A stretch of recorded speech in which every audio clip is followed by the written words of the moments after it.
Good morning, good afternoon, or good evening, wherever you might be joining from. I am HR Funk, and welcome to everyone who just finished watching my Wednesday video premiere.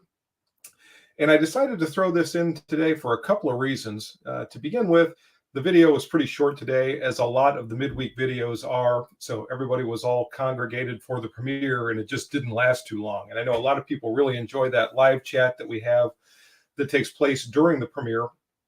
So I thought I would do this as more or less an extension of that. And also to let you know, I'm thinking about changing the format on the channel just a little bit and maybe converting the Wednesday midweek video to a Wednesday midweek live stream.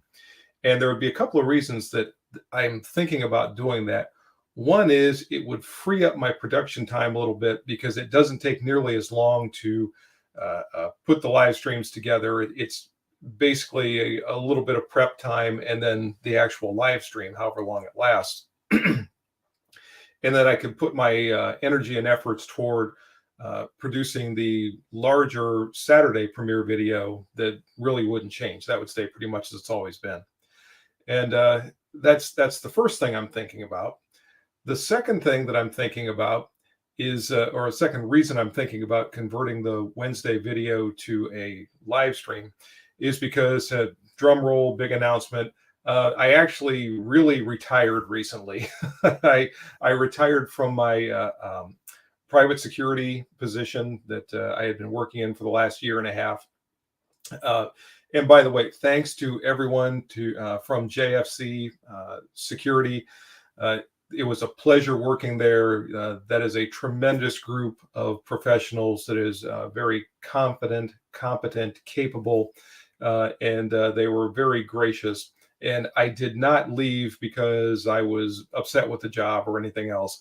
It really just got to the point where the drive to and from Cleveland for me every day was wearing on me. It took me about an hour to, or sometimes more, depending on exactly where I was working in any given day, an hour or more to get to where I was going. And then, I would spend all day working, then another hour or so to get home. And after last year, going through that during the winter time with our Ohio winters and having to leave even earlier to be able to get there on time. And then, however long it took me to get home, and sometimes with traffic crashes and one problem and another, I just decided that it was time to give retirement a try. And since I'm doing that, I have more time now to devote toward YouTube and doing things like live streams, which is why I'm here today. So anyway, let me know what you think of that. Another reason I'm doing this today is to throw that out there and kind of get some feedback from all of you as to what you think about that. Would you rather have me continue doing the shorter format Wednesday midweek videos, or would you rather maybe convert this over to a live stream and go forward for a while with this? Of course, there's nothing etched in stone. We could do the live stream for a while, and if it isn't really working real well, or people get tired of it or whatever, then I could convert back and go back to producing the midweek videos. So let me know your thoughts on that. And I'm just going to jump over here to the comments quick, which I've been ignoring terribly ever since I started. We got Nathan Huxtable here. Thanks for joining, Nate. Elaine's Domain is here. Says, finally found this well hidden. It's a sniper thing. I tend to hide a lot. Marty Neff is here. Thanks for joining, Marty. And Elaine's Domain says, the hired hand is retired. Big Racer is here. Keith Hoory is here. Thank you for the congrats. Dan the Wolfman, how you doing, Dan? Glad you're on here. Haven't seen you for a while. Says, so you don't have to carry a Glock anymore.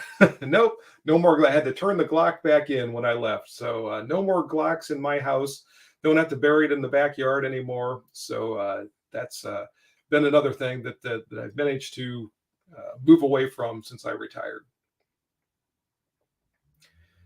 And let's see, I lost my place. Big Racer says driving to work is a pain. Yeah, that is, and like I said, that drive just got to me after a while. Jeff Barron says congrats. Thanks, Jeff. Ken Kaufman is here. ME says, I'm making raised and glazed donuts. Wow, that sounds good. This is like a great thing to be doing on a fall morning. And hold on just a second.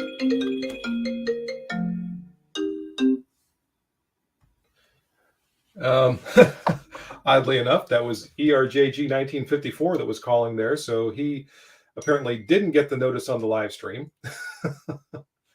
What is this? He must have been calling me from his landline, because when I sent him the message, it didn't go through. So if anybody has his phone number or can send him a text message or whatever, let him know we're live and maybe he can join us here. Oh, and speaking of which, I have once again got the ticker going across the bottom here. If you'd like to be a guest on this morning's live stream, shoot me an email. I will send you a link. All you have to do is click on it. It'll bring you here. I will let you in the room. You can either choose to have your camera turned on or have your camera turned off. If you have it turned on, then obviously people will be able to see you and we can converse back and forth. If you would prefer not to be seen, but just have an audio, you can have your camera turned off and we can still have a conversation back and forth. I started doing this a couple of live streams ago, and I really, really like it. I mentioned this, I think, in the last live stream. I need a cup of coffee because I'm already losing my voice. But the ability to bring you on here and actually have a conversation, it reminds me of a radio talk show. And I've talked before, I was a big fan of the Rush Limbaugh show. And Rush would bring on the callers and they would discuss the issues of the day. And that's kind of my thought with bringing guests onto the live stream here. Now, it could be at some point in the future, I'll have a pre-scheduled guest that I bring on and we have a discussion on whatever topic that might be. But it's sort of an anything goes right now. If you want to join, shoot me an email. I will get you that link. You can come on and we can talk about whatever you'd like to talk about. As I always say, family show, keep it clean, all of that. I don't want anyone being offended by anything we discuss on here, but really the topics that we discuss are up to you. We can talk about firearms. We can talk about the upcoming midterm elections next week. We can talk about somebody making donuts, whatever. It's really just a format that's open for anything you might want to discuss. And while I'm waiting to see if anybody wants to take me up, I'll jump back over here to the comments. Marty Neff, thank you for inspiring me to apply and get my concealed handgun license. Good. I'm glad that you got it. In Oregon, they don't recognize constitutional carry, have to have a license. And Ohio just went to constitutional carry here recently. And fortunately, there's been no problems, no brouhaha, no nothing that's come up about that. I didn't think there would, but you never know when something like that passes, if there might be somebody out there who does something they shouldn't do. And then all of a sudden it starts to cause problems for the rest of us. Unfortunately, that has not happened. And congratulations once again to you for getting your concealed handgun license. Jeff Barron, it wasn't Biden asking whether you early voted. Nope. The president hasn't checked in to see. And of course, we all have to wonder about his early voters, how many of those they might have to. And he might have lost some early voters since Halloween is over. The zombies might be all back in the graveyard. So he might have lost some voters there. AJ says, howdy from Kentucky. Retired and currently dodging work. Good for you. Vic from Fallout is here from the Czech Republic. Thanks for joining us, Vic. Should be a little bit earlier there for you than usual when we have the live stream. Typically, when I do these at 7 o'clock in the evening, people chime in from Europe or the UK or wherever. It's very late in the evening or very early in the morning for them. So hopefully this is a little bit more convenient for the international viewers that might want to chime in. Looks like it's 1:38 there in the Czech Republic. I can't say it. In the Czech Republic with Vic. So again, thanks for joining. Hope everything's going well there. Hot 8 made it back. Glad you made it. Borderline, do your kids watch your videos or are they not into guns? My son watches my videos sometimes. He'll watch them occasionally and we'll discuss them periodically. My daughter typically no. This is just the weird thing that dad does. And, I can get her to play music for me. You might have noticed I got some new music from her when she was home from college the other day. And I've used that in a couple of recent intros to the videos. But generally speaking, no, she doesn't watch the videos.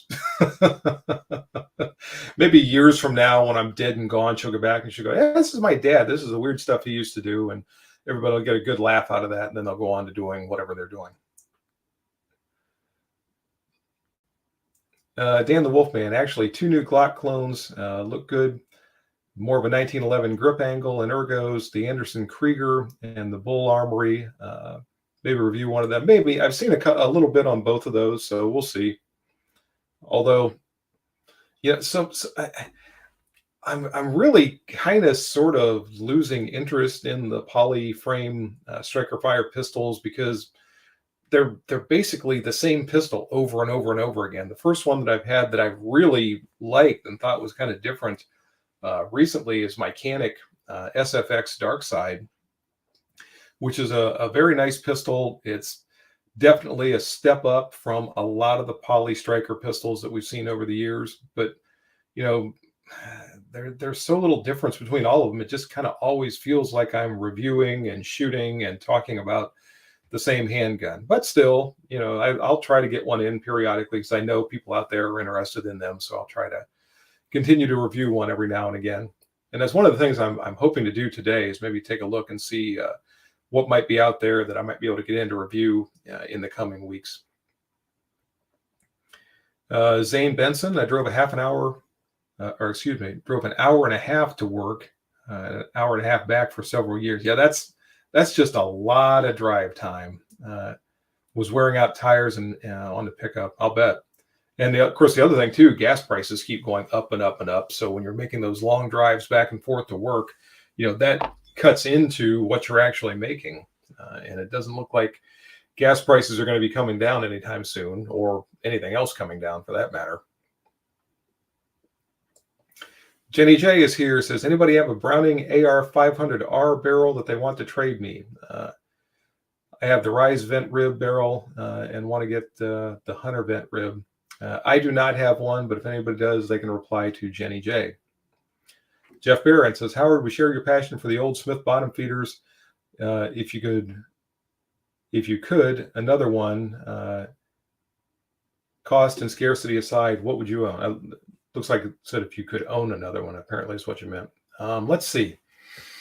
If I could own another traditional Smith & Wesson semi-auto, what would it be?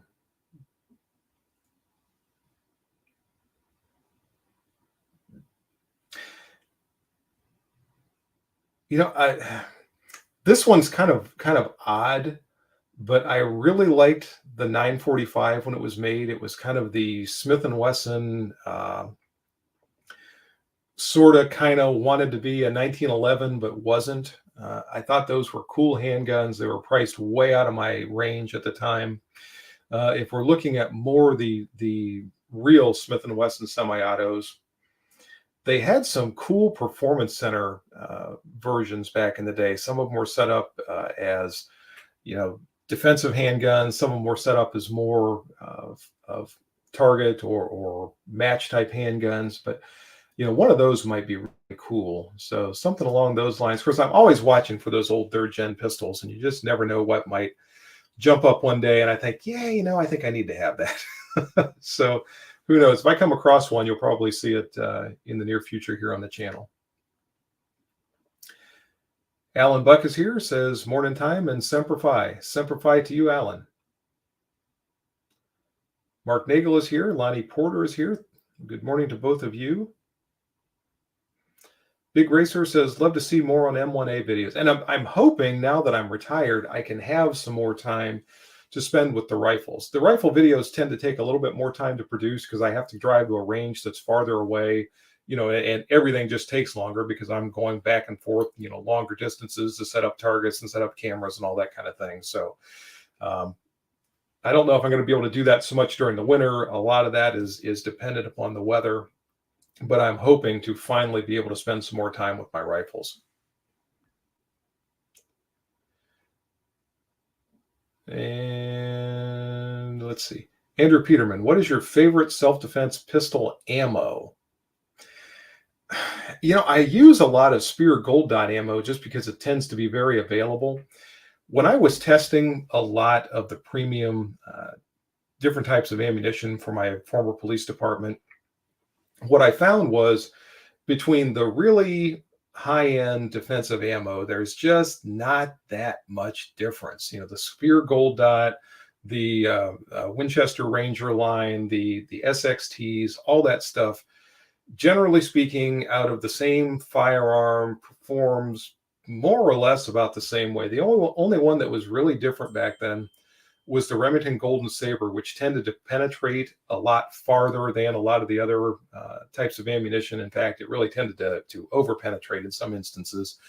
I know Remington reconfigured those things. They came out with the Black Belt line, and really, I'm not sure what Remington ammunition is producing right now as part of their premium defensive line.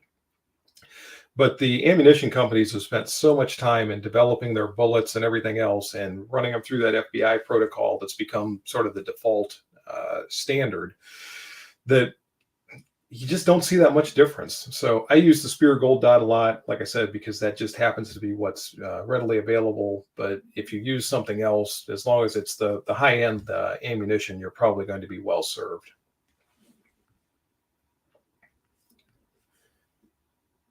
And I'm getting behind on my comments over here. If I miss your comment, I'll throw out my standard apology now. I apologize. When these things really start to run, it's hard to catch every one of them. So if I miss it, and you could, put it back on there again, I'll try to catch it the next time. But it's really difficult to hit all of them. Lonnie Porter is saving about $400 of fuel when he retires in December, $400 a month in fuel. So that's, yeah, and that's what I was talking about, that fuel price. So good for you. WVU Brad says, "Hey HR, looking to buy a classic wheel gun. Have you ever used a Smith & Wesson Model 29-2 in any capacity?" I've got one in the safe right beside me. Yes, I have. Nice wheel guns. The only thing I would say with the 29-2s is they were engineered for the what I'll call the standard 44 Magnum ammunition of the day back in the 1950s and 1960s when they first came into being. So as long as you stick with 240 grain standard pressure 44 Magnum ammunition, you're probably not going to have too much trouble. Don't beat them to death with some super nuclear powered 300, 350 grain, super duper 44 Magnums. That stuff really needs to go through the heavier Rugers or the newer 29s and 629s that have some strengthening enhancements. But with standard 44 Magnums or 44 Specials, the 29-2s are very classy revolvers. Jeff Tim just got to notify and missed 12 minutes. Sorry, Jeff. And I had a little bit of a technical glitch when I went to start the live stream today. I have to use Google Chrome when I do the live streams. And normally, a lot of you know I use Apple Macintosh computers. So I do everything else on Apple Safari. But for whatever reason, when I do the live streams, it has to go through Google Chrome. And when I went to open up Google Chrome this morning, I got this message saying that it was damaged and had to be put in the trash. So I had to trash my old Google Chrome, re-download it, reinstall it, which fortunately these days is a pretty quick process. And I still kicked off the live stream, I think 8:32 or 8:33, something like that. So again, thanks to all of you who were part of the live chat during the video and now are joining during the live stream.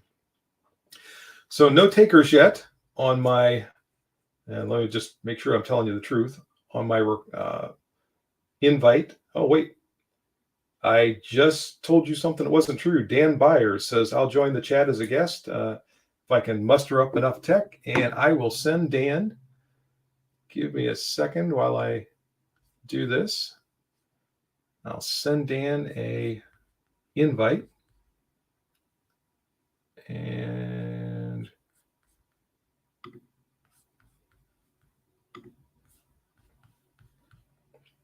I did not hear the email come in, Dan, so I apologize for not responding to you sooner.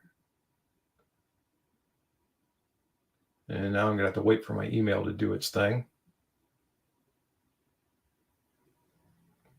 There it is.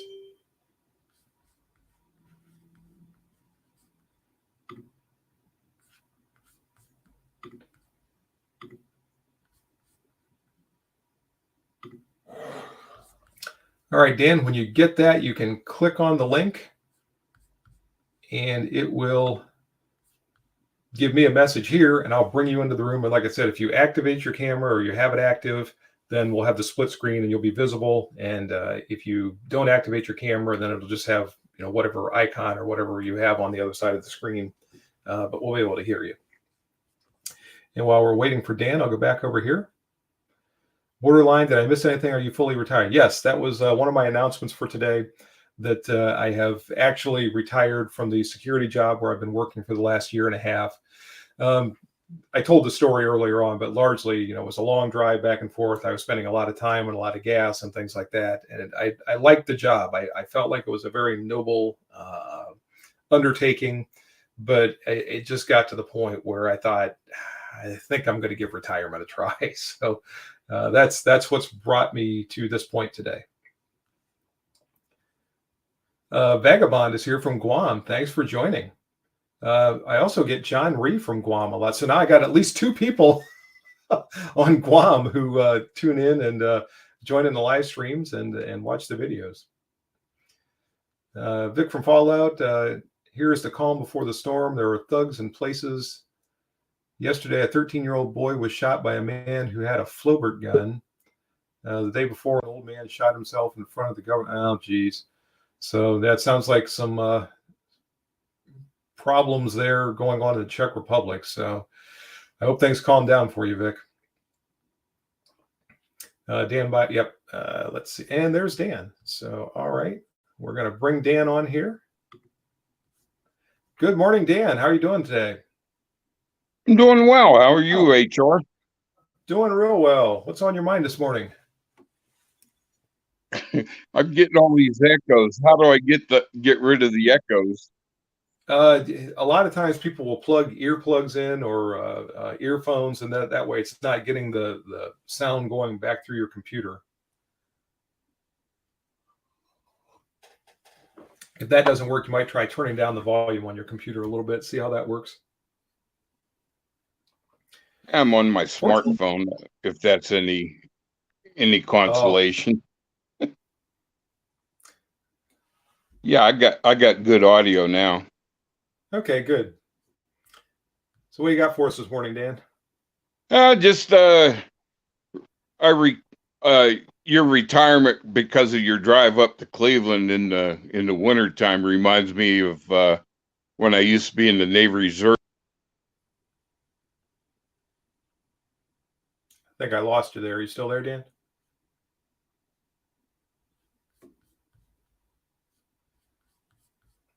We lost you, Dan. We lost your audio. I'm not sure what happened.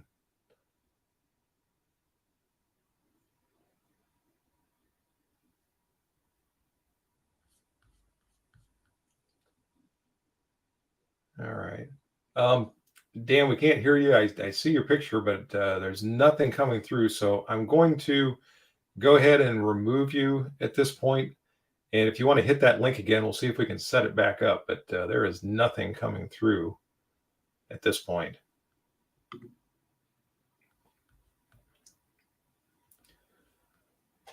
All right. So I'm not sure what happened there with Dan. We started out pretty well, and then it fell apart.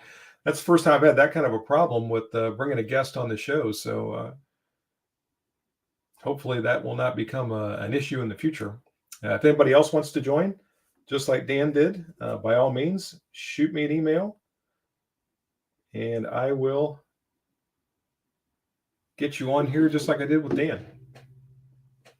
But while we're waiting to see if anyone else wants to join or if Dan wants to come back, I'll come back over here and look at some more comments. Lonnie Porter's got to leave. Have a great day, Lonnie. Joe Morgan is back. ED just saw the HR notice. The tube doesn't let know. Oh, and by the way, I just saw something yesterday. I don't know if any of you are familiar with Officer Greg. He also produces YouTube videos. He's a police officer out on the West Coast. He apparently was completely demonetized. His channel, he got a notice from YouTube that says, everything is completely done.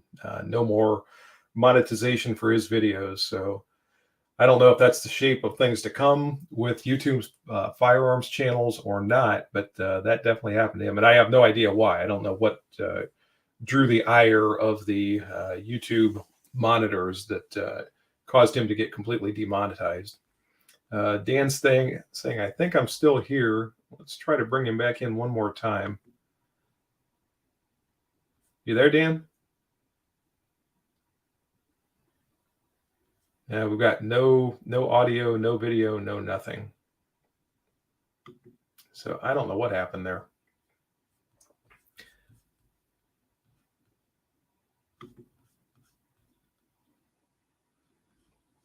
And a lot of advice for Dan with the echoes and all that.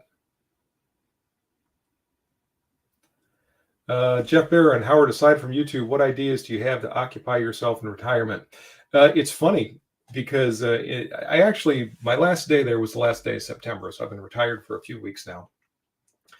And for the first 2.5 or so, maybe 3 weeks, it was just like I was constantly going, trying to catch up on all this stuff that I hadn't had time to do. And a few days ago, I finally got to the point where it's like, okay, I can catch my breath now. I'm kind of caught up at the moment. So I'm moving forward. YouTube really takes up a lot of my time, between uh, coming up with video concepts and getting the necessary stuff to produce the videos and actually recording the live part of it, and then the editing and everything else. This takes up a lot of time. And I think this is probably going to become more and more of an undertaking for me, maybe a little bit more. I don't think it's ever going to become a true occupation per se. I've got another.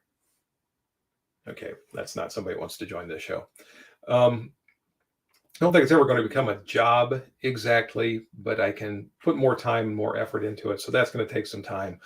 Hopefully next year, I'm going to be able to hit the rifle match circuit again, because this past year, one of the things that happened with my job is I worked a lot of weekends. And so, and some of you might know that there were times that I couldn't be on the Saturday premiere video because I was working or whatever.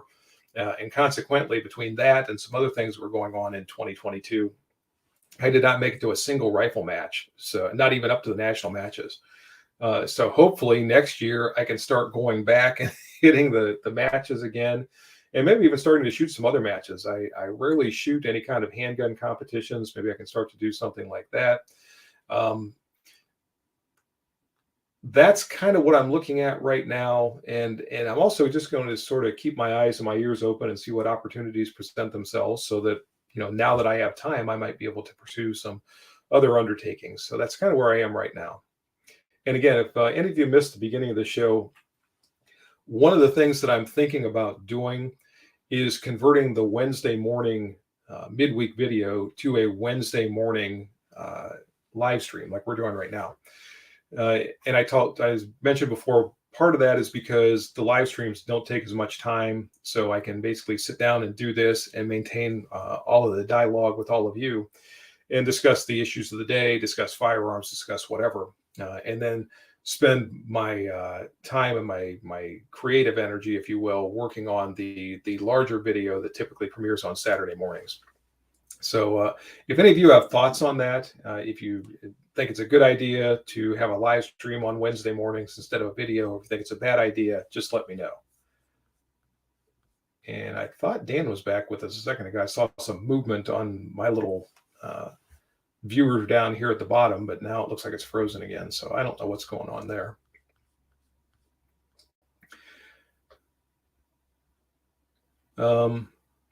ME says, I'm donating my donuts to the local mechanic shop today. That's a nice thing. That's very thoughtful.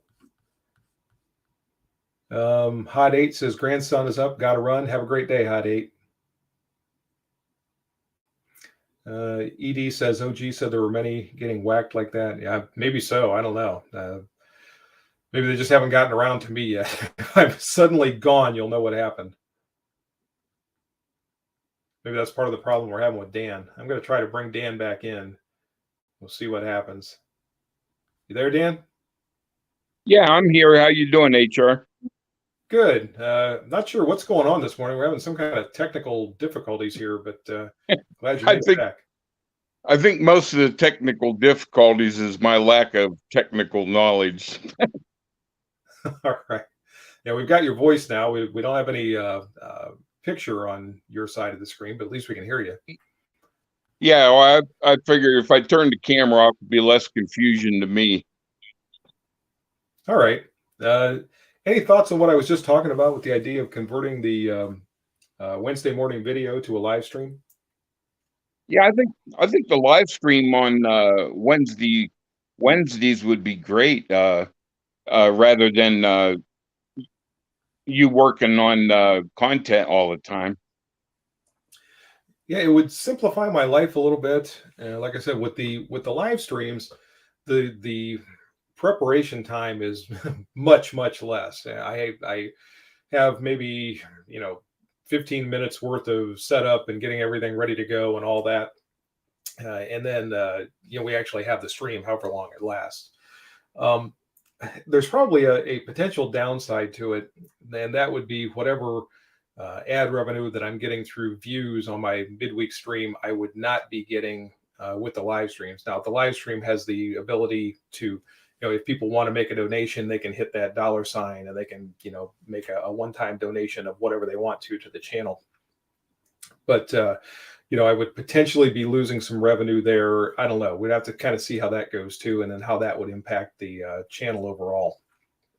But that's kind of what I'm thinking. And like I said, I guess maybe in a way, this is sort of a trial run at that, just to see how things go and what everybody's thoughts are along those lines. But anything else for the good of the order today, Dan? Now that we finally got you back, or are you back? And no, it looks like we lost Dan again. Sorry, Dan. This is just a difficult day for you, I think, or at least for us to have you here.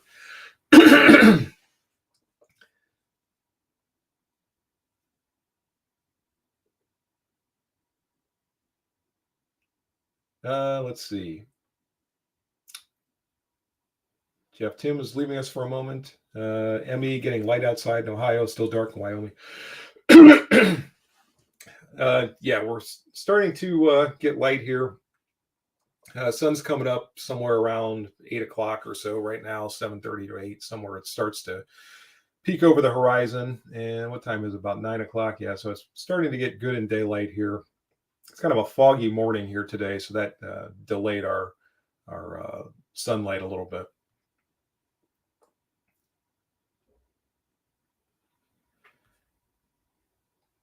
Dave Breckenridge is here, says hello. Good morning. Good morning to you. Paul Liebman, Wednesday morning live chat, says good idea. He likes that idea.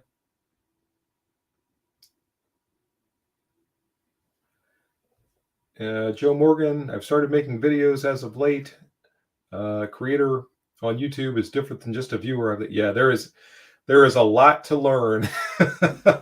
and I think I've told the story before, but when I first started out on YouTube, this was never intended to be much more than just sort of an occasional thing that I did, kind of a hobby, as part of my shooting that I'm constantly doing. Set up a camera once in a while, take some video, and see if maybe I could put together some kind of content that people found entertaining and maybe got some good information from. And over the years, it has grown into something considerably more than that. It's not quite a occupation, or maybe it is. I don't know. But I found that I have kind of a passion for it. I really enjoy it. I've talked before that I've had the good fortune to undergo a lot of firearms training throughout my life at taxpayer expense.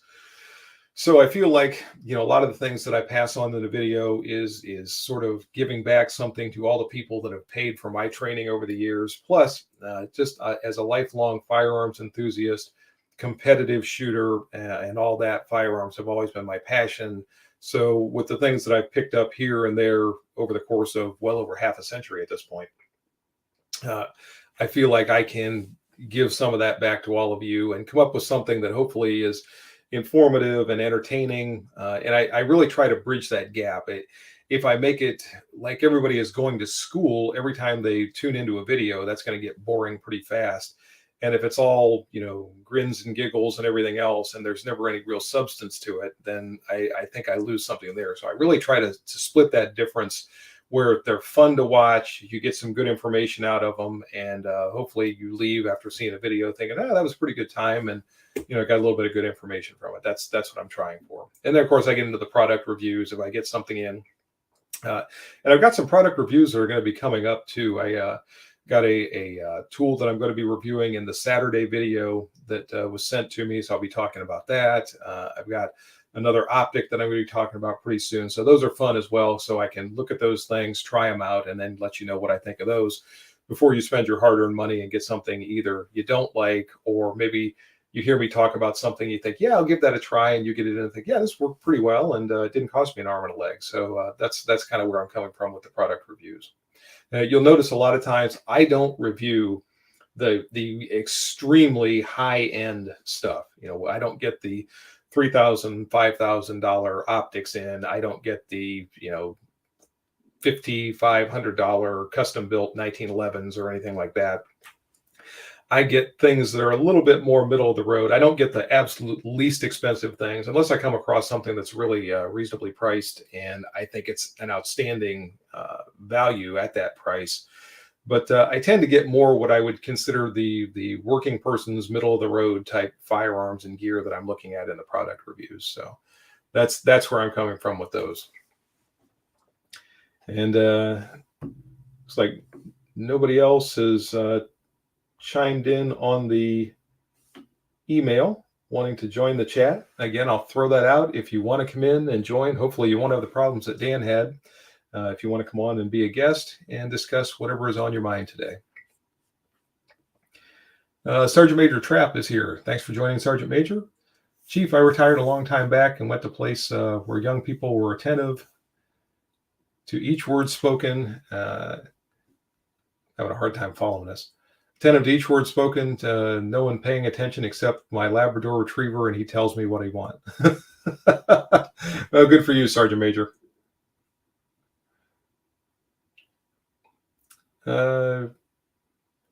Rookie Spartan says, I'm a simple man. When I see HR is streaming, I click in. Well, thank you. Thanks for joining. Dan's got a lot of fog there in Pennsylvania. Yeah, I would imagine this is some of the same fog that we've got here. Doverman 45 Ben says, good morning, HR. I'll have to rewatch later. Getting ready to start my shift. As a side note, just purchased a Desert Storm Bring Back Makarov. Cool. From a local gun shop. Can't wait to pick it up. Good. That sounds like a good time. Hopefully you can find ammunition for it.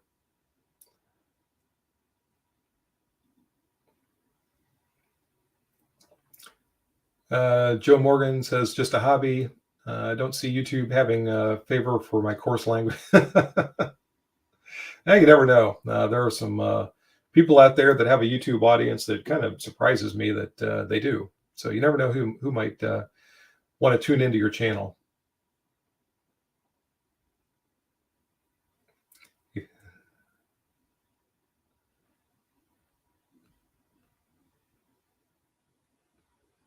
Jeff Tim, does anyone have complaints about counterfeit goods, timers, etc. from Amazon? I think that's one of those things you always have to watch out for. Although sometimes some of that counterfeit stuff, I wonder if it's actually made at the same place as the name brand, but it just has a different name applied to it. I don't know. Sometimes you have to take a look at some of the name brand stuff too and see just exactly what you're getting. Cadillac Jack, with all due respect, thanks, and all the training you received at taxpayer expense was paid back in your service, both the military and law enforcement. Money well spent. Thank you. Thank you very much. Peter Angles and Schmidt and Bender Optics. Yeah, it kind of amazes me because I see some of these people, that routinely get those optics, or they get whatever, firearms or gear of some sort into review.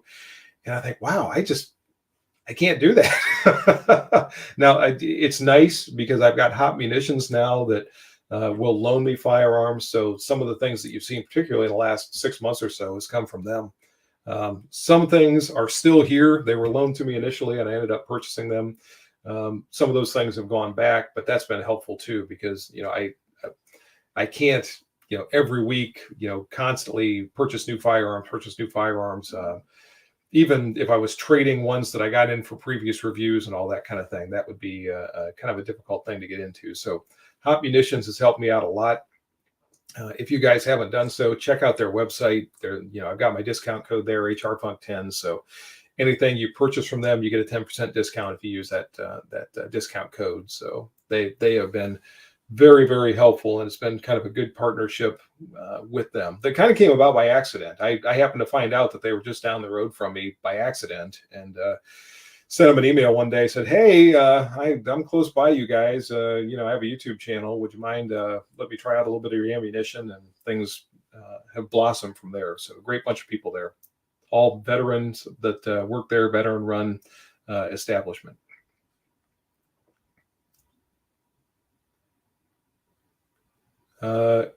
Elaine, was it the stripes more than? Wait a second. It was the stripes more than the skill with young people. I think he's talking to Sergeant Major Trapp.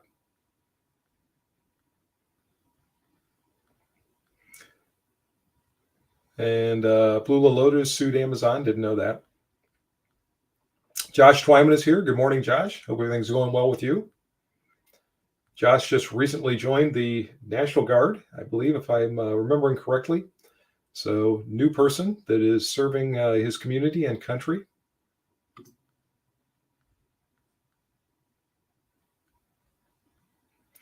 Sergeant Major Trapp, Chief, you will find plenty to keep you occupied. The transition will take time, but do the things that you've always wanted to do, at least the bucket list things.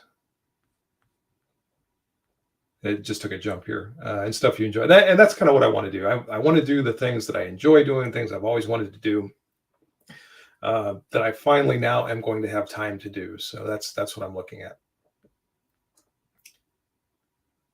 Peter Angles, Hop sent some patches to PFC Pain in my unit. Cool.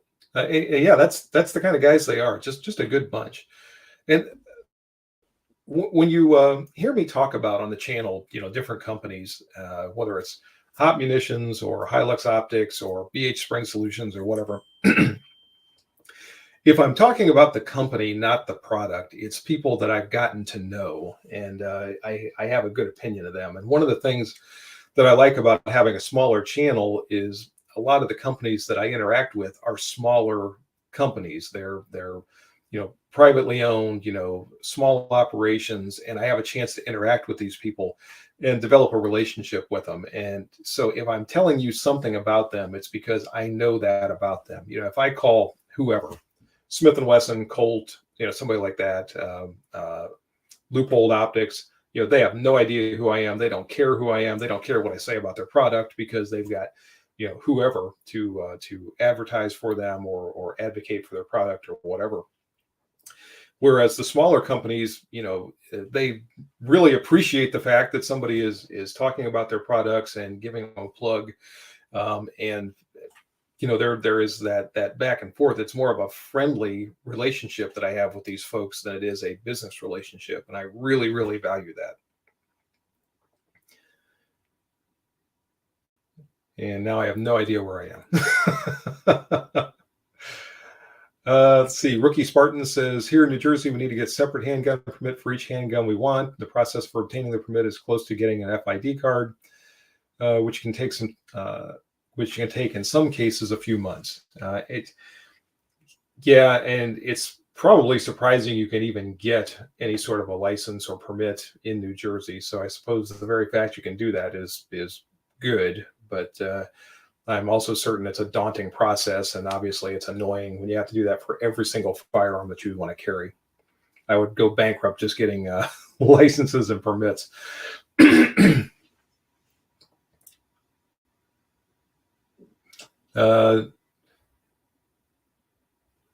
Fat Bass Anchor says Semper Fi to you. Says good rule would be to borrow what you want and buy what you love. That sounds like a good rule. I like that. WVU Brad says, I'm sure you've been asked this before, but what year is your Corvette? It's a 1980 Corvette. I bought that as my 50th birthday present to myself. I'm now 56, so that tells you how long I've owned it. I had wanted a Corvette all my life. My favorite from the time I was a kid was always the Stingray body style, and I happened to come across that one for a price that I could afford back at, like I said, about 6.5 years ago now, and purchased it and thoroughly enjoyed owning it. Unfortunately, we're getting to the time of year where I'm not going to be able to drive it much.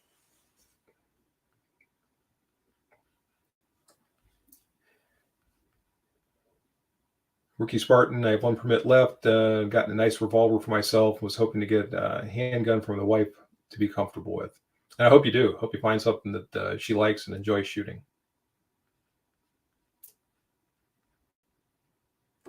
Vagabond, really need to get my firearms license already. I have plenty of shooting experience from my teenage years, but never got around to getting my license. Yeah, I would say get those while you can. I think the more people that take advantage of that and get their license and everything else, and the more that people in government see that there's not an issue with that, the more we will move toward nationwide concealed carry and hopefully a constitutional carry for more and more states. Now, obviously, those are just my opinions. I could be wrong, but I would say avail yourself of that if you can. Dan G is here, says better late than never. Glad you made it, Dan. Paul Woodall would like to get your thoughts on the following. One, EAA Windicator chambered for the 357 Magnum with a 4-inch barrel, only paid $400. Smith & Wesson 2.0 paid $500. For the Windicator, I don't have any personal experience shooting them. I have heard and read good things about them, but I can't speak from any firsthand knowledge. Smith & Wesson 2.0, I've got a couple of those sound firearms. I have carried Smith & Wesson M&Ps for years and years and years. They've always been good handguns for me, so I would not expect you to have a bad experience with any of those. And I just got another email there. It flashed across the screen. I want to make sure this is not somebody that's looking to join. It flashed across too quick, and now I can't get my email to open. Having all kinds of problems today. And no, looks like that was just a comment coming in. Again, I'll throw it out if anyone wants to join the show. Send me an email at the emails that you see going across the bottom of the screen there. I will respond to that email with a link to the show and bring you on, and you can actually appear and we can have a discussion. Vagabond, I just stopped an attempting kidnapping on Halloween, so that's why I realized I might need to get a gun. Well, first off, good job. I hope everyone is okay and that there's no further issues with that. But yeah, I would say if you're dealing with that kind of thing where you live, that's definitely a situation where you might want to look at having the tools to be able to defend yourself. Josh Twyman, what was your favorite duty carry gun as a police officer? I did a video a while back where I was talking about that, and I ended up choosing the last duty handgun that I carried, which was my Smith & Wesson Performance Center M&P, which I liked because of its performance. It was chambered for the 40 Smith & Wesson, easy firearm to shoot. I had an optic attached to it. But I think if I'm thinking about my most sentimental, the one that when I think back about it, it's like the one that I just thought was cool. I gotta think that's probably my Smith & Wesson 5943 double action only. That was the one that I carried from about 1991, late 91. I think it was December of 91 we got those, until around January or so of the year 2000. So close to 10 years that I carried that handgun. And it was lightweight. It was easy to carry. It was easy to shoot well. I finally got one of my own. When we traded those, I was not able to purchase the one that I'd carried, but I found one finally in what I think was unfired condition. and was able to purchase it. I've got a video up. It is no longer unfired. I took it out and shot it. I don't shoot it much because I like keeping it in that pristine condition. But that was just a cool handgun. It was, it was a two-tone for a law enforcement handgun. You don't see that a lot of time. Anything with any real personality. It had the blued slide and the silver anodized aluminum alloy frame.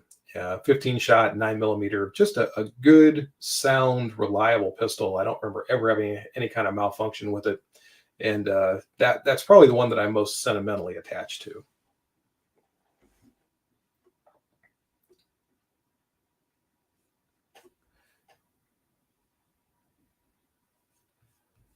Flacco, I pronounced that right? I think so. Flacco 5581. Good morning, HR. Where did you get your grips for your 1911? Love the, I think that's the look of the white grips and the black finish. I got those from Smith & Wesson. I don't know if they still sell them or not, but they're a faux ivory, and they've got the Smith & Wesson medallion in the middle. So I ordered those from Smith & Wesson. I don't even know how many years ago it's been. I've owned that particular handgun for about 15 years probably, and I suppose I got those grips not long after I purchased it. So like I said, I don't know if they're still available from Smith & Wesson. You might check eBay or check online. Maybe there are some out there that are floating around somewhere, but that's where I got those from. And I like the way they look too. I like that ivory, or the faux ivory, really, just like real ivory, is slowly yellowing over the years. I don't think it's yellowing as fast as real ivory does, but that's kind of cool too. So it's now kind of getting that aged ivory look on the black frame, and I like the way that looks too. Matt Schmidt, I've also enjoyed the Stingray body since childhood. Sweet wheels, only 8 years away from 50. Maybe for me, a new goal. I hope you find one. Hope you find one that makes you happy. Peter Angles had a 1996 and a 1999 Corvette. And my dad owns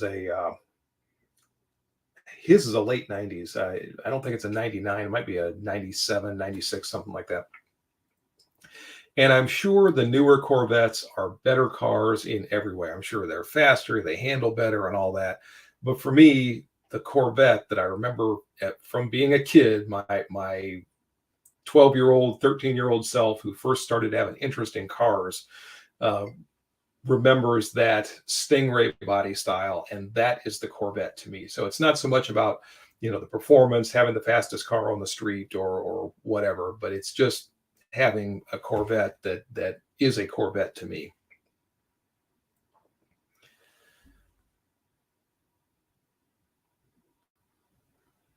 And some of you guys are talking to each other. I'm going to jump down through the comments here.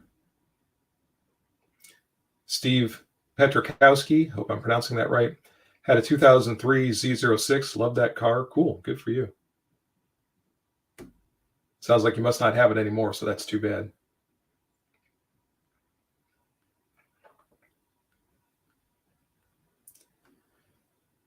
Vic G, what's your thoughts on civilian use of non-lethal weapons like tasers or bear spray for protection? If somebody wants to use those items, I don't have a problem with it. I'm certainly not going to criticize them. There are some people, and this might be a controversial thing to say, who are just not firearms people. And if they recognize that in themselves, I don't know why I'm losing my voice. If they recognize that in themselves and they know that they are not going to take the time to learn to handle firearms or to be able to use them effectively and efficiently and all that, or they just don't like firearms for whatever reason, I would rather have them recognize that in themselves and select another option for personal protection than to get a firearm, not spend the time learning it, not be able to employ it effectively, efficiently, and probably worst of all, justifiably. When we consider those two alternatives, I would much rather have them go with the taser, go with the bear spray, go with whatever makes them feel comfortable than to have a firearm that they just aren't going to take the time to be able to use as they should.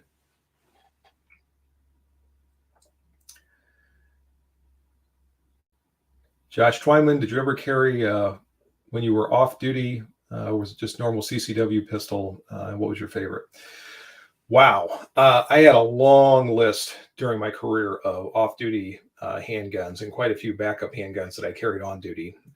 My favorite, hmm, that, you know what? That would probably be a good topic for a video. I'm going to have to give that some thought um, uh, because there are a few that come to mind for different reasons. And like I said, I'm going to think about that one a little while. Rich Powers, do you think you'll make it to the gun show this weekend? Where's the gun show this weekend? I'm not sure if there's one in Medina, one in Mansfield. Let me know where that is. I'm not sure what my weekend is shaping up to look like just yet. I know my wife said something to me the other day about something on Saturday she wants to do. I don't know. Let me know where the gun show is, and I'll keep it in mind to see if I can make it there. Lane's Domain, talk about engine options for the Corvette, 225 grain or 225 grain, 225 horsepower, 350 or high performance.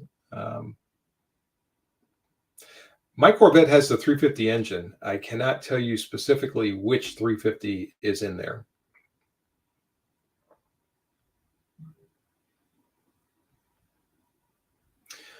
Jeff Barron, HR, are you planning a South Carolina beach trip for next year? Oh, I'm sure. I don't have to plan it. My wife does. She's originally from South Carolina, and if she doesn't go back there periodically, I think she turns into a pumpkin. We're actually going to be going down there in a couple of weeks for the South Carolina Clemson football game. My daughter is attending University of South Carolina. She's a freshman, just started there a few weeks ago.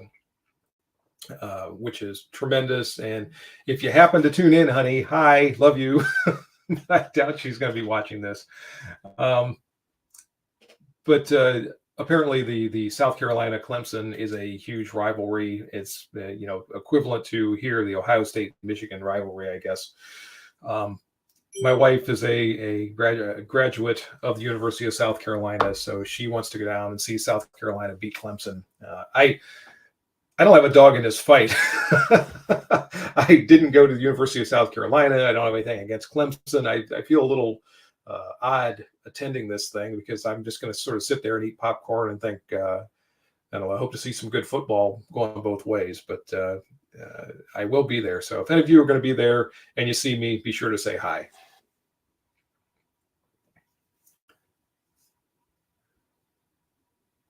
And now I have no idea where I am in the comments. Oh, it's Worcester at the fairgrounds. I don't know. I might try to make it over there because that'd be a quick one to get to.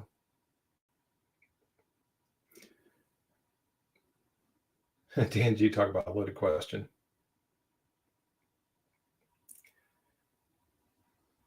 ED hasn't been to a good gun show in years. Does it seem like gun shows have changed from back in the 70s and 80s? I remember going as a kid, and they were always so cool, and it seemed like there was such interesting firearms there.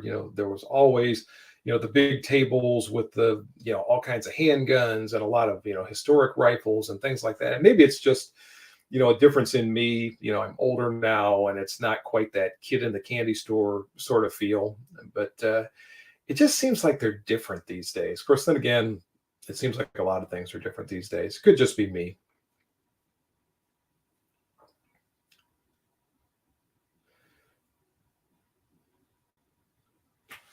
Massman 1980 says, good morning, Chief. Regarding 1911's third gen Smith & Wesson autos, do you use a regular gun lube on the rails and locking lugs, or do you prefer gun grease instead? I'm leaning toward grease. This is funny. Some of you already know the answer to this. For years, my lubricant of choice for firearms has been Mobil 1 synthetic motor oil. That was recommended to me at an AR-15 armorer's course that I attended back somewhere circa 2005, 2006, something like that. And I thought it was ridiculous when I heard that, because at the time I thought you had to have the purposely formulated lubes for rifles and handguns and all that. I had drank that Kool-Aid. And I started using this stuff, the Mobile One synthetic, when I attended a firearms instructor course for AR-15s, or patrol rifles, as it were. But I thought I'm going to use this stuff. I know it's not going to work. I'm going to see how long it takes for my rifle to fail. Then I'm going to go back. I took some of my normal lube with me, figuring whenever I started to get malfunctions, I would lube it with that, and we would keep going. And my rifle ran and ran and ran. And the gentleman that taught the armorer's course that recommended that said, when you think about the high revving race car engines, those develop, heat and friction and all that far above what you get with any firearm, especially a semi-automatic firearm. And I found that to be true. And since that time, I've converted to where I run that on all my firearms because it works so well. It's cheap. I get a gigantic bottle for $7 or $8 instead of a little tiny bottle for $7 or $8. And it just works really well for me. So that's been my lube of choice. Now, obviously, it's not a solvent. I don't use that for cleaning.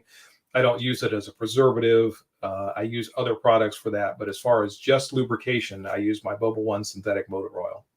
And people always ask me what weight. I think it's 20W or 20W50 or something like that. I don't really think the weight makes that much difference for the Mobile One synthetic, but that's what I happen to have.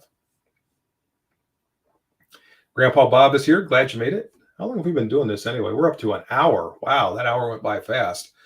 So probably I'll keep things going for another 15 minutes or so. We got a lot of people here and a lot of conversation, so I don't want to jump out too soon. Once again, if anyone wants to join, send me an email at hrfunk@zoobinternet.net, going across there, and I will get you a link so you can join the show.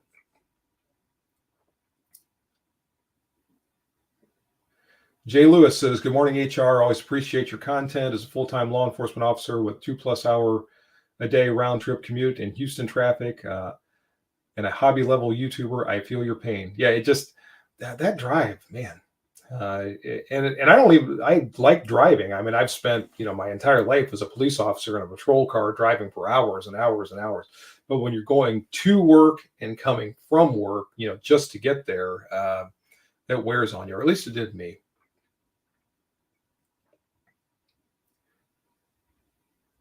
Vagabond thinking of getting CCW as well. What do you think of a Smith & Wesson 640 for concealed carry? I do have plenty of wheel gun experience as a teenager with my father's Model 19. I like the J-frame Smith & Wessons. The nice thing about them is they're so easy to carry. They are just handy, drop-dead reliable little wheel guns. And for most defensive encounters, I think they would be fine. Obviously, you only have 5 shots, but for, again, what I would call the garden variety defensive encounter, that's probably a strange way to put it. I think your 5-shot J-frame is going to get you by just fine. Craig Benz gun shows have as much polymer and plastic back. Didn't have as much polymer and plastic back when. No, that's definitely true. Most guns chose mostly scrap metal.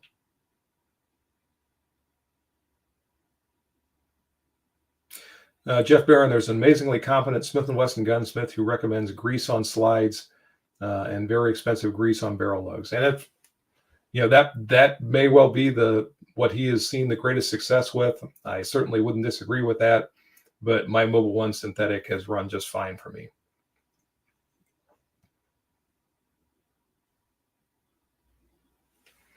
Vagabond says, never been to a gun show in my life. Everyone says they lack the atmosphere they used to have. I think that's true.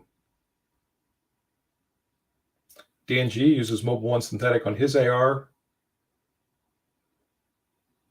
Stinks when it smokes, leaves a brown stain on stainless, but works great.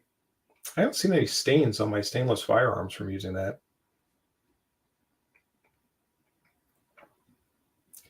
Last gun show, all the guns were Ziploc. Yeah, that's obnoxious. Rookie Spartan never experienced the old gun show, born in 1999. Oh, we got a whippersnapper with us.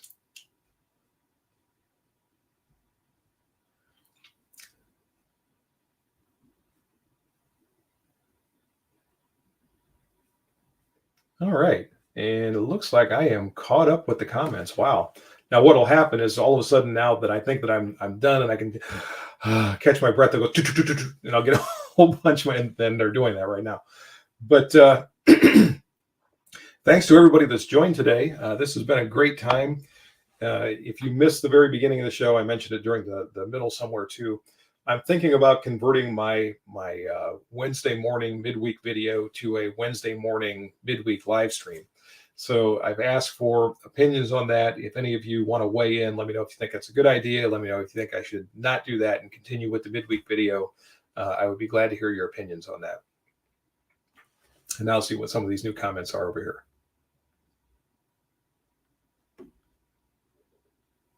Travis Chapin says, hello, Chief, and everyone. Hello to you, Travis. Dry your ears, son.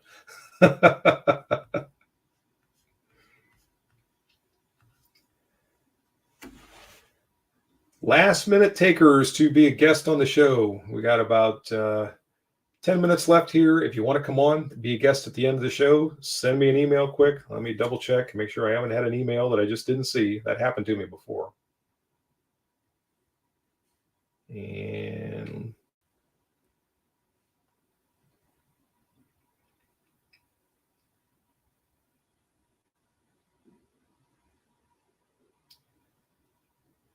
okay, I think Fred wants to join us on the show. So I'm going to send him a link quick. He says he just got a new computer today, so hopefully that's going to work well for him.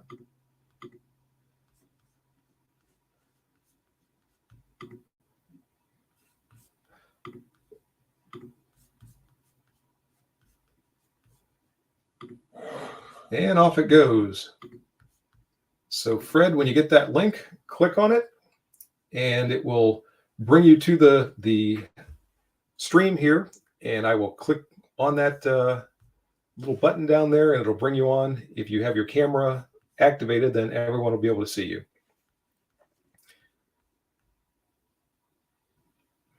Massman, what about alternating between the live stream and midweek video? That's an option too. And that's what I said.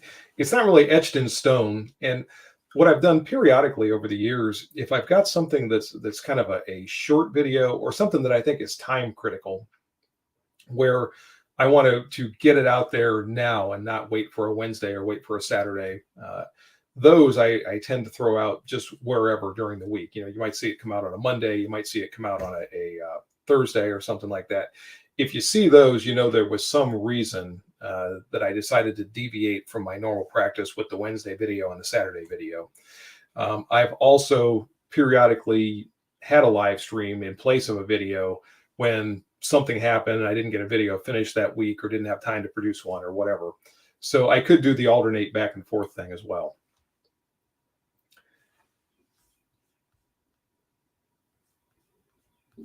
Craig Benz, midweek chat is just fine.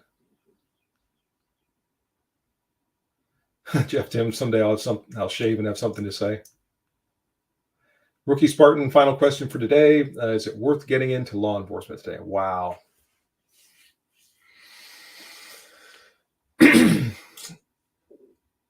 Law enforcement service is always an incredibly noble undertaking.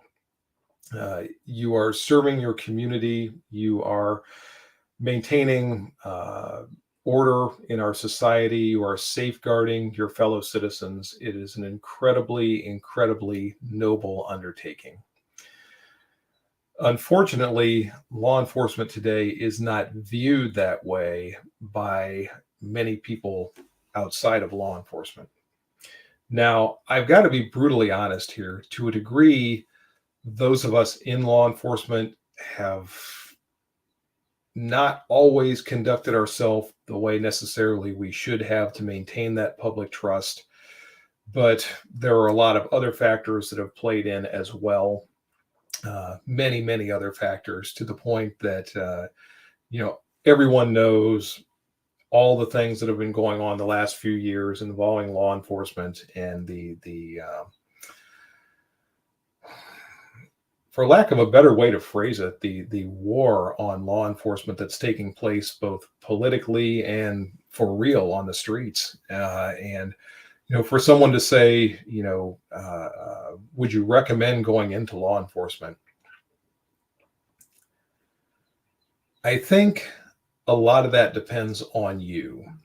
That was the only career I ever wanted to have. The only from the time I was a little kid, and of course you go through the real young, you know very early stages where every boy wants to be a policeman, and he wants to be a fireman, and he wants to be an astronaut, and he wants to be this and that.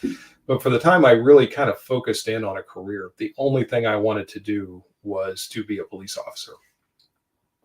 And throughout high school, everything that I did was with the idea. Now, of course, like all high school kids, I really didn't know what I needed to do to prepare myself for that career. And in those days, there were no vocational school or law enforcement programs in high school to get anyone prepared for that career. So I tried to do what I thought I should, with general studies and one thing and another. When I got out of school, I joined the Marine Corps and became a military policeman, because that way, at least I was working in law enforcement at that time in my life to gain some experience, and a whole lot of other experiences too through the Marine Corps. And then when I got out of the Marine Corps, I went on a mission to find a job as a police officer. And I actually succeeded in that, went through the Civilian Police Academy, and then spent the next 30-ish years as a police officer for one department or another. I absolutely loved the career. I miss being a police officer. And I suppose what I should say is I miss law enforcement back when I was an officer. The things we used to do and all the fun we used to have. As you move up through your career and you get into supervisory positions and administrative positions, there are a lot of other things that come along with that. And they are extremely important. They are vitally important. You are developing new officers. You're selecting new officers. You are maintaining order in the department, if you will. A lot of critical responsibilities come along with those higher positions or higher ranks. But you never quite have the fun that you did when you were an officer working the street. And I really, really miss those days. But to try to answer your question, if I haven't already, I think it depends on you. If it's a calling for you, if it's something that you believe you really want to do, look into it. Spend some time talking to police officers. If you work somewhere where maybe you can do a ride along or something like that with police officers, learn as much about the job as you can from people who are actually doing it, and make sure it's the job you think it is. It is not the job you see portrayed on TV or in the movies, or even something like the TV show Cops. It is not that job. What you see on something like Cops are all the fun things, all the exciting things, and everything's going. You don't see, the long hours. You don't see the strain that it puts on a family. You don't see all of the tragedy. You don't deal with a lot of the adversity. You don't see what it does to your body over years and years and years. There are a lot of things that come along with being a police officer that you never, ever see portrayed anywhere. And the only people that really recognize those things are people that have worked in law enforcement for a while. If you talk to somebody that's their first year or the first couple of years, they're going to be so pumped up on everything they're doing that they're going to be telling you all about it. It's the greatest thing in the world. Talk to somebody who's worked in law enforcement for a while and get a sense for what law enforcement in your area is like, what the court systems are like, what the prosecutors or district attorneys are like.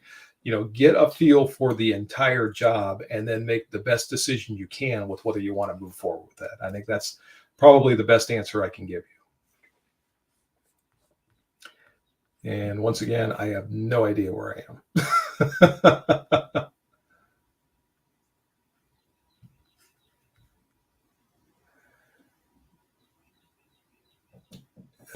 Ralph Patterson, Mobile One Synthetic, thought it was just for Corvettes.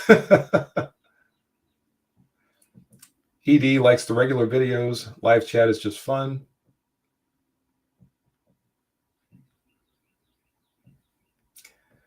Vagabond, with the time zone difference, is difficult to catch these. And that's something I'm aware of. And I know that no matter what time I do these things, there's always going to be somebody somewhere in the world where it's going to be really late or really early. which is part of the reason I try to vary the times that I do these. Vagabond, going to try to join the National Guard. I've always thought about an LE career, always wanted to be a detective. Unfortunately, current climate steered me away from that idea quickly. And yeah, you also don't go into law enforcement with a particular assignment. You don't. I knew a young man once who thought that you could go in and apply and just become a detective. That's not the way it works. You are assigned to whatever place the department needs you, usually patrol, but you do that job for a long, long time. And then maybe when positions open in detective bureaus or whatever, you might be able to move into that, or there might be other people in line that have been waiting for that position and they move into that. So it can be a long way to get to a position like that, depending on the agency.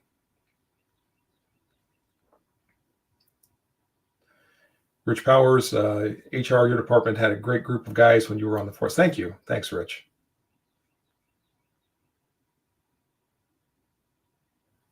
I think I missed some comments here, but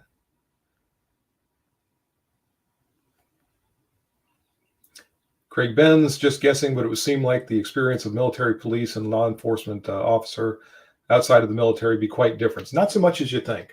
And that was one thing. I got a lot of experience as an MP. Now I did, there were differences. There absolutely were differences. But as far as, working patrol, responding to calls, taking reports, effecting arrests or apprehensions in the military, all of the day-to-day nuts and bolts things of, police officers, DUI enforcement, theft investigations, whatever, it all was the same, to the point that when I started working for my first police department, there was a lot of things that I was doing the same as when I was a military policeman. So there was a lot of changeover. Now, field MP work, if it's working with enemy prisoners of war and convoy security and things like that, not so much. So it depends a little bit on what you do as your military police assignment. That depends on how much of that is going to transfer over to a civilian law enforcement career. Hope that makes sense. It was hard to say.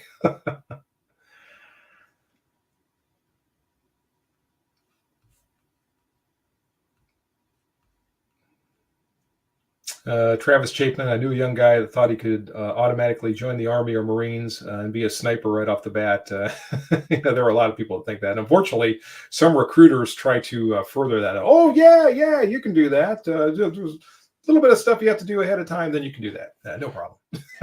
No. Plank, hate HR meetings. Keep on going.